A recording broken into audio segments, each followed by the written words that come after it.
Alors, mon message s'adresse à une certaine élite parmi les Marocains privilégiés, au cercle bien nanti du Maroc, dont moi-même et ma famille faisons partie. Ce message n'a pas pour objectif de stigmatiser toutes les familles marocaines dont le portefeuille est bien portant et qui possèdent des actifs ou des entreprises, qu'on ne me prête pas s'il vous plaît des intentions que je n'ai pas.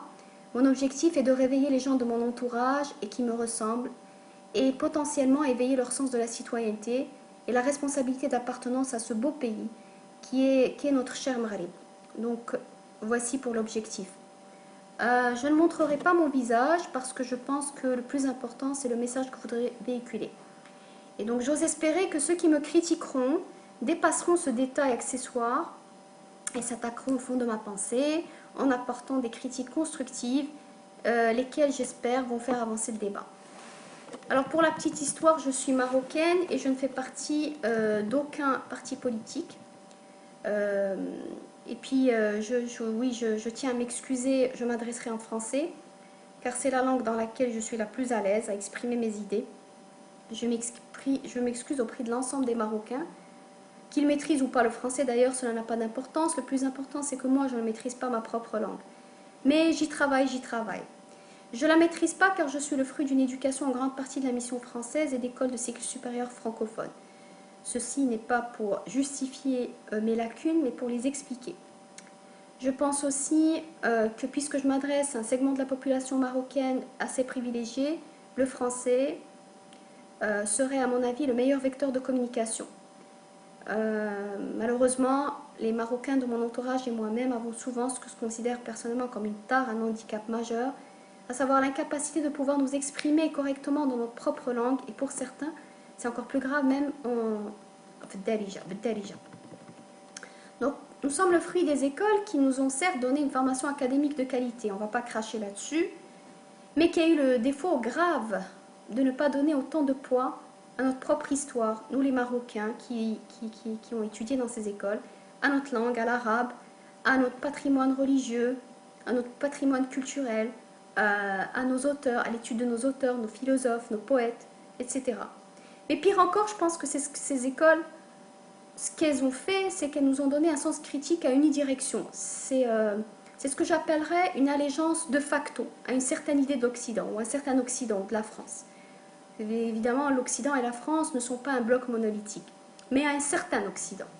Nous sommes devenus colons dans notre propre pays. Alors certains vont trouver choquant le mot colon, mais appelons un chat un chat. Nous avons développé un rapport de domination, nous avons complètement intériorisé la colonisation dans nos rapports avec les autres Marocains qui ne font pas partie des mêmes cercles que nous. Donc certains d'entre nous même pensent que, en fait, Dieu merci qu'il y a eu la colonisation française, que c'était la meilleure chose qui est arrivée au Maroc. Donc c'est vous dire. Donc mon message s'adresse aux Marocains bien nantis. Je vais commencer par moi-même, à mon cercle d'amis, à mon entourage, mes voisins, à ceux qui ont fait les grandes écoles, ceux qui ont eu les moyens comme moi d'aller étudier à l'étranger, en devises étrangères, en France, aux États-Unis, au Canada, en Espagne, et qui sont aujourd'hui au Maroc ou ailleurs, dans des postes clés, confortables, avec des responsabilités intéressantes, et qui ont une vie très enviable.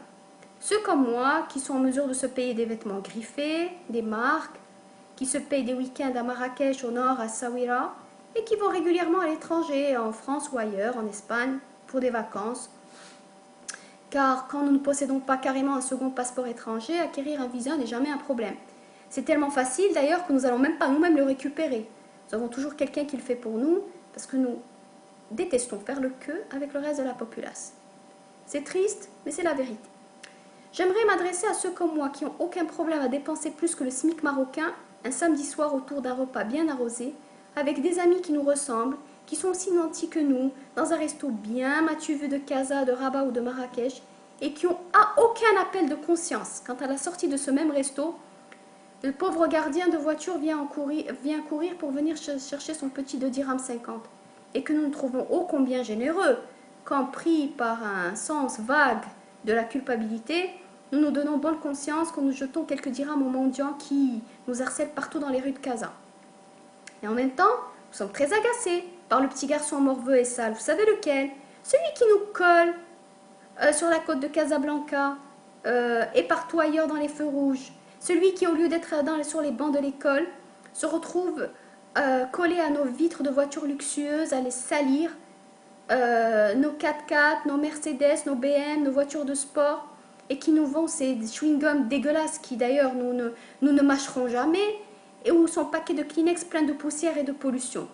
Et qu'on lui dit de haut de notre supériorité matérielle: oui, les wasafi, wa baraka min al-bsal, la ma bghit, wasafi, sir, sir bhalk, safi, sir. Pourquoi on dit ça? Parce que nous sommes anxieux. Anxieux que sa saleté, ou pire, sa pauvreté puisse nous atteindre. Pire, nous nous achetons en bonne conscience en se disant que ces pauvres qui sont en train de tendre la main font de la mendicité un business bien payant. Alors ça, c'est le comble. Alors, moi, ce que je ne comprends pas, c'est qu'en bons capitalistes que nous sommes, nous devrions tous nous y mettre au business de la mendicité. Arrêtons d'investir dans l'immobilier au Maroc. Mettons-nous au business de la mendicité, si c'est si payant. Je m'adresse à ceux qui regardent ce qui se passe au Maroc, les manifs du 20 février, qui regardent ça avec horreur et dédain. Horreur parce que nous craignons perdre nos privilèges, même si ceux-là ont été acquis aux dépens des autres. C'est pas grave, c'est le Maroc, c'est comme ça. Et dédain, car nous pensons que les Marocains mettent la démocratie et que donc ils ne la méritent pas. Mais non, ils ne sont pas encore là. Je m'adresse à ceux qui ont la malhonnêteté intellectuelle de considérer comme traîtres à la nation et comme agents du Polisario, ou comme agents du Polisario, ou comme des anti-monarchistes, ou comme des agents déstabilisateurs du royaume, tous ceux, ou des sionistes, ou des anti-musulmans, ou tout ce que tu veux. Ceux qui osent revendiquer leurs droits, quand bien même ces manifs sont faites dans le calme et la dignité. Et là, un point à souligner, les manifs doivent se faire dans la non-violence et avec un esprit pacifiste. Tous ceux qui pensent que ces jeunes sont ingrats à l'égard de tous les efforts qui ont été et des développements qui ont été acquis depuis la prise de pouvoir de notre jeune roi. Tous ceux qui pensent que Fedwa Al-Aroui, vous savez, cette jeune monoparentale qui s'est immolée devant l'hôtel de ville de Sorsebs, laissant 2 enfants derrière elle, n'est qu'une histoire parmi tant d'autres. Celle qui vient d'inscrire un triste record au prix de sa vie et qui a été malheureusement la première femme arabe à se tuer par le feu devant l'injustice et l'impuissance. J'aimerais leur demander s'ils connaissent l'histoire du jeune Karim Sheib, mort il y a 2 jours, à la suite des sévices et tortures marzaniennes suite aux manifs du 20 février.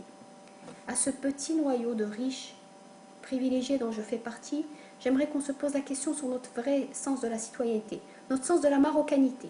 Sommes-nous réellement marocains quand nos diplômés marocains font la grève de la faim devant les ministères, à la recherche d'un emploi mérité, et que cela vient même pas nous faire un pincement de cœur?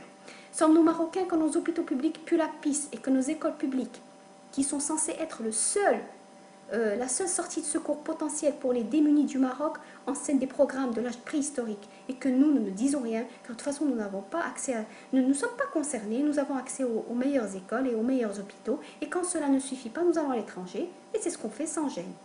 Sommes-nous marocains quand nous avons que des gens pistonnés se retrouvent à des postes non mérités, et même pire, nous y contribuons à travers nos réseaux à placer nos amis, les amis de nos amis, les membres de la famille, les membres de la famille par alliance, etc., etc., et à placer même les plus débiles et les moins méritants parmi eux.